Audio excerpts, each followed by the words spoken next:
Wala Salama, nataka tutazame kidogo sajili za dirisha dogo pale Young Africans. Kwa sasa wachambuzi wana msemo wao, wanasema ili uonekane wewe ni mchezaji bora na umefanya kazi kubwa kwenye ligi kuu ya soka Tanzania bara ama kwenye taifa ambalo unacheza, basi uhusishwe na Yanga. Iwe dirisha kubwa ama dirisha dogo, lakini ukihusishwa na Yanga basi kila timu itakutazama na kukuona wewe ni wa maana kweli kweli. Sasa hayo tunaweka kando, nataka tutazame kwa mujibu wa vyanzo vya kuaminika kutoka kwako, ni sajili zipi ambazo zimependekezwa na kocha pale Young Africans. Nyinyi bwana, vyanzo vyenu vikubwa, taarifa hizi mko nazo, na Young Africans mtuambie pia wataingiza maingizo mapya mangapi dirisha dogo? Mnafikiri kwa taarifa ambazo niko nazo, mapendekezo ya mwalimu yalikuwa ni kusajili wachezaji wawili mpaka watatu. Okay. Kama watasajili wachezaji wawili, basi wote ni kwenye eneo la ushambuliaji. Kwa maana apatikane mshambuliaji mmoja lakini pia na kiungo mshambuliaji, au wanasema namba 10 nyingine. Okay. Kama nafasi itaruhusu, basi waende kuchukua mpaka wachezaji watatu ili kuweza kuongeza uchezaji kwenye sehemu ya holding. Watafute kiungo ambaye atakuwa amekaa chini. Lakini kwa upande wa usajili wa ndani, huu nafikiri kwenda kuchukua vijana ambao wanaweza kuja kuongeza kitu, hata kama sio kwa msimu huu, basi kwa msimu unaofuata. Kwa jumla wana mpango wa kusajili wachezaji 4 mpaka 5. Okay. Ndio mpango ambao Yanga wako nayo, na eneo ambalo nimekwambia ndio kama hasa ni eneo la mbele la mwisho, kwa maana kwamba wanahisi kwamba kwa hatua wanaofikia sio rahisi kuweza kutengeneza nafasi nyingi na ukaweza kuzitumia zote. Kwa hiyo katika mtu ambaye anaweza kwenda kutengeneza uwiano wa nafasi, lakini pia lengo ni kwenda kuongeza options. Sasa kwamba kama inafika tu unapata kiungo mwingine ambaye atakuwa na makeke au ana uwezo kama Pakome, maana yake unapata timu yako iweze kuwa na uwezekano mkubwa wa kutengeneza magoli kupitia maeneo yote pembeni, whether ni kulia au ni kushoto, na pia kwenda kutoa option kwa washambuliaji kupata nafasi ya kuweza kuingia na nafasi nyingi na wakaweza kuzitumia. Na hizo sajili tatu ambazo zinaelezwa za kimataifa, ni shahidi dhahiri Young Africans wameshamaliza sajili, wako wachezaji wataachwa. Na miongoni mwa hao wachezaji ambao wataachwa, yako majina ya wachezaji ambao labda walisajiliwa dirisha kubwa na wakaachwa dirisha dogo. Inawezekana pia kwa sababu wachezaji ambao walikuwa wanazungumziwa kuweza kuachwa ingawa sio rasmi, lakini tulikuwa tukisikia.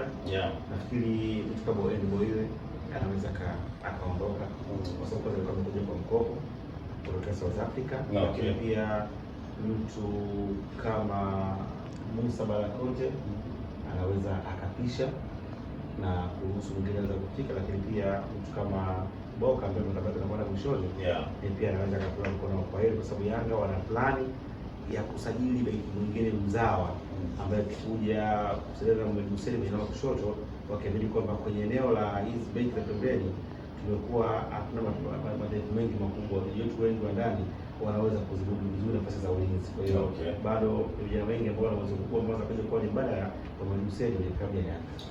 Na Dominic Salama, mimi nataka kufahamu hapo kwenye hiyo klabu ya Yanga kwenye dirisha dogo hili la usajili, kwa nini Young Africans wasingevumilia wachezaji ambao wako nao? Kwa sababu hawako vibaya sana mpaka hivi ambavyo tunazungumza, kwa maana kiwango chao kimerejea kwenye ubora, wachezaji wao baadhi wanaanza kuingia kwenye kikosi. Kwa nini wasiendelee kuwatengeneza hao na kuwavumilia ili kupunguza labda gharama nyingine za kuingia sokoni, ikiwa wamesajili wachezaji ambao walikuwa na profile kubwa, dirisha kubwa wameingia, na dirisha dogo tena usisho kuondoka, jambo ambalo linafikirisha kweli kweli.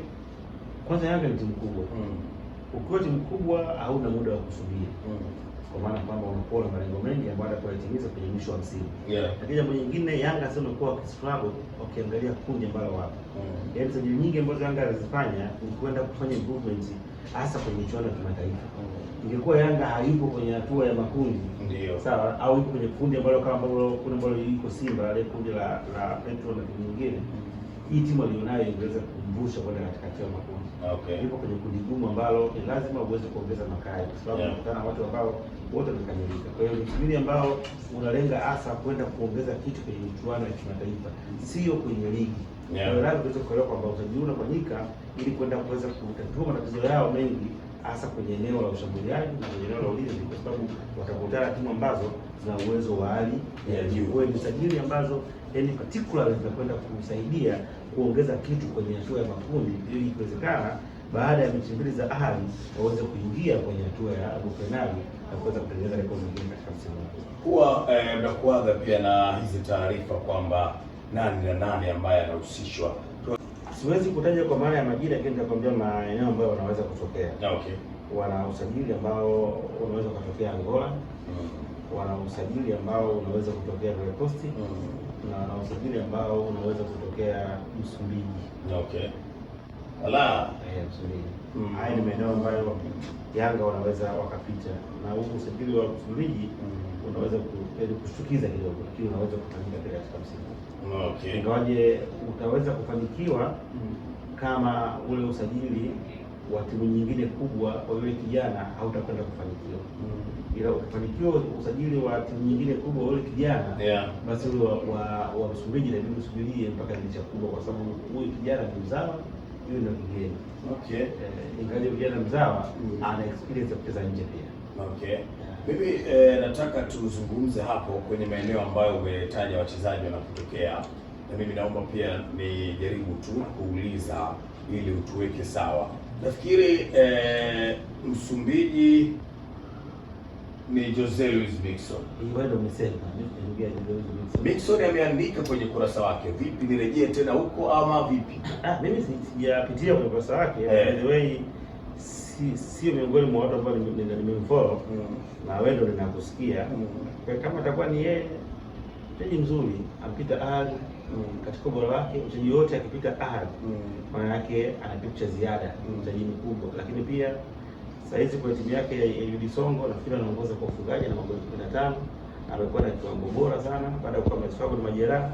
Lakini kwa hilo la kuja Yanga ndio nakusikia kutoka kwake. Wengi walio comment kwenye ile post ya Jose Luis Miquissone ni vijana wa Dar es Salaam Africans na wafanya kazi pia ya Africans. Yuko Privadinho pale na wengine kadha wa kadha. Nafikiri post yake ninayo na comments nyingi za Yanga. Kwa hivyo mimi ningefanya kwanza kumtaja. Nimeuliza kwanza kurasa na ushahidi. Bwana nikauliza salama.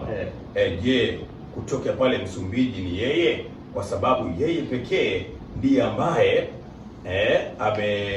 anahusishwa na klabu ya Yanga, na yeye pia ndiyo ambaye ameandika kwenye kurasa yake ya Instagram akisema nirudi au vipi huko. Mimi kani nimezungumza kwamba kuna mchezaji atatokea Msumbiji atakasajiliwa. Okay. Lakini ni nani? Hiyo mchezaji kuachia wewe na Miquissone wako na Privadinho muendelee na harakati zenu. Kwa hiyo umesema Angola. Yeah. Angola Depu ndio ambaye anakuja Young Africans ama ni nani? Bado na kwenye siwezi kuwa wazi na kusema ni nani, lakini mchezaji mmoja mwenye asili ya Angola atakuwa kwa klabu ya Yanga. Depu alishawahi kufanya kazi na mwalimu huyu mpya wa klabu ya Young Africans, na mara zote mwalimu huyu anasisitiza, inasemekana kwamba Depu anastahili kuja kucheza pale mitaa ya Twiga na Jangwani. Kwa nini asiwe yeye? Siku zote walimu wana tabia ya kuhama na vile ambavyo wanaona kwao vitawasaidia. Imekuwa ni tabia ya walimu wa mpira. Ndio maana hata alipokuja mwalimu Fadlu na watu waliweza kuwachukua, alikuja mwalimu Denge, alikuja na watu wakaanza kuko nao na walimu wengine wote. Kwa mwalimu yote ataangalia mwalimu Gamondi amekwenda Singida, amechukua waziri wake kwa nao Yanga, kwa nao kule. Kwa ni kitu cha kawaida, mwalimu akifika sehemu anaweza kaona kuna baadhi ya watu wakiwachukua na kwenda kuwatumia wanaweza kwenda kufanikisha kwenye malengo yake. Kwa hiyo ikitokea mwalimu Pedro akaona kwamba kuna kijana wao ambao mtaja mimi simfahamu, anaweza kumfaa, basi inaweza kuwa ni heri pia kwake. Lakini Angola kuna mtu atakuja kuchezea. Depu haumfahamu Dominic Salama? Ndio nakusikia. Na itakuwa ni mwendelezo wa klabu ya Yanga kuendelea kufungua Afrika. Hiyo Yanga ndio ilikuwa timu ya kwanza kusajili mtu kutoka South Africa. Okay. Na from there onwards tukaanza kuona watu wanakuja kama Idris Kushaini, Nene Maema na wengine wengi walikuja. Yanga walikuwa wameanza. Sasa kama Yanga naye atakwenda Angola, anataka atafungua mlango mwingine. Kwa sababu miongoni mwa mataifa ambayo ni ngumu kupata wachezaji wake ni South Africa na Angola. Kwa sababu ukiamini kwamba maeneo yao pale Rwanda na pale Johannesburg na maeneo mengine ni maeneo bora kwa maeneo mengine yote ya Afrika. Kwa hiyo uwezo ukamtoa South Africa ukamtoa Angola, kupeleka sehemu nyingine. Lakini kwa hiki ambacho kinaendelea, maana yake Yanga watakwenda kufungua milango mingine pale Angola, na kuweza kuongeza idadi ya mashabiki na matawi kama imekuwa ni kwa siku za karibuni. Kila sehemu wanafungua matawi na kupata mashabiki ambao wako nao. Kwenye yale mataifa matatu ambayo umeyataja, bado Ivory Coast pia wako wachezaji wengi kweli kweli, lakini inasemekana kijana Dinho ndio ambaye pia anahusishwa kuja pale mitaa Twiga na Jangwani kutoka pale Ivory Coast, na yuko kwenye timu ya RS Mimosas, wengi wanafahamu kwa jina la Dinho, lakini pia miongoni mwa majina yake ambayo amepewa na wazazi wake la Movic ni miongoni mwa majina yake. Yanga wamekuwa na mahusiano kama sio mapenzi na klabu ya RS Mimosas, kwa sababu washafanikiwa kuwa na nyota karibia 4 mpaka 5 kutoka pale, na wengi wao wameweza kuclick. Mzungumzia ya kwasi nzuri anakuja wanapata faida, wanaondoka Kome ndio nzuri nzuri tena na nyingine ambao kuna. Kwa hiyo wamekuwa wana huo biashara yao na ASEC imekuwa inalipa.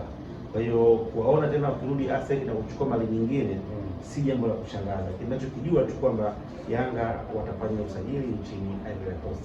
Hasa ni kwenye timu gani, hilo pia ni kuachia wewe na wadau wako muweze kuichekecha. Lakini Dinho ni sajili nzuri kama itafanikiwa pale mitaa Twiga na Jangwani.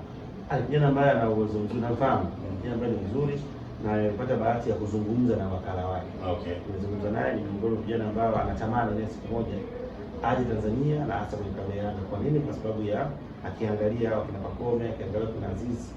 Wale wengi wanamuona Aziz akiwa Morocco, lakini safari yake ilianzia klabu ya Yanga. Lakini pia mapenzi ambayo anakuwa anayapata yanamfanya aweze kutamani. Lakini sasa sijua kama biashara na Yanga itafanyika au la, na sio miongoni mwa watu ambao nilikuwa najua anaweza kaja kwenye shairi, lakini kitu kwa Yanga wanasema kutoka